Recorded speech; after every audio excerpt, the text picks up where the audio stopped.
दोस्तों नमस्कार। गाजियाबाद के संत और महंत कहे जाने वाले यति नरसिम्हानंद का अतिवाद फिर से एक बार पश्चिमी उत्तर प्रदेश और गाजियाबाद का माहौल खराब कर चुका है। इस व्यक्ति को संत क्यों कहा जाता है, महंत क्यों कहा जाता है, यह बात समझ से परे है, क्योंकि वह व्यक्ति जब भी चर्चा में आता है तो वह अपने धर्म, अपने अनुयायियों, अपनी भलमनसाहत, अपनी अच्छाइयों के लिए नहीं बल्कि दूसरे धर्म गुरुओं, दूसरे धर्म के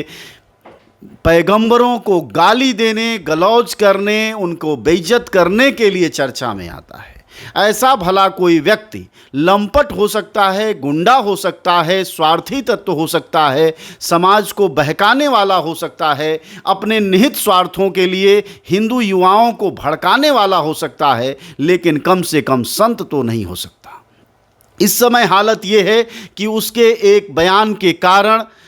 गाजियाबाद में 200 लोगों पर एफआईआर दर्ज की जा चुकी है, करीब 2 दर्जन लोग गिरफ्तार किए जा चुके हैं। दूसरे धर्म के लोग उसके खिलाफ लगातार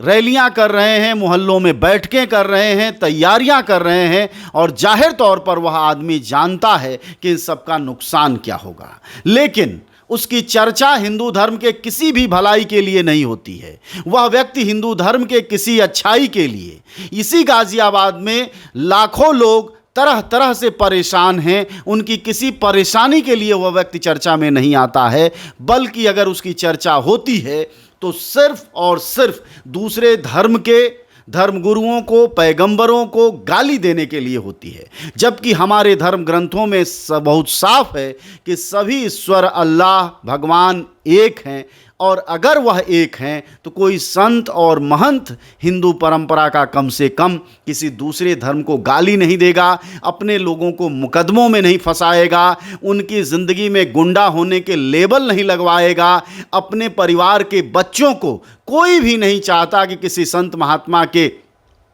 फेर में आकर उसका बच्चा असंत बन जाए, गुंडा बन जाए, मवाली बन जाए, अपराधी बन जाए, उसके ऊपर मुकदमे दर्ज हो जाएं। लेकिन यह व्यक्ति वही काम करता है। इसलिए सवाल अब दूसरे धर्मों से नहीं बल्कि हिंदू धर्म के अनुयायियों के बीच से उठना चाहिए कि ऐसे यति नरसिम्हानंद जैसे लोग, जो कि उनके अतिवाद से हमारे धर्म का, हमारे युवाओं का, हमारे माँ बहनों का, हमारे परिवारों का लाभ हो रहा है या फिर हमारा नुकसान हो रहा है। और अगर हमारे घरों का, हमारे परिवारों का, हिंदुओं का नुकसान है तो जाहिर तौर पर ऐसा कोई भी संत किसी भी श्रेणी में क्यों न हो, किसी भी राजनीतिक पार्टी का अनुयायी क्यों न हो, किसी भी राजनीतिक पार्टी के लिए ही माइक लगा के चिल्लम चिल्ली क्यों न करता हो, लेकिन वह कम से कम किसी धर्म के लिए जरूरी नहीं हो सकता, बल्कि उसकी जगह सिर्फ और सिर्फ जेल हो सकती है।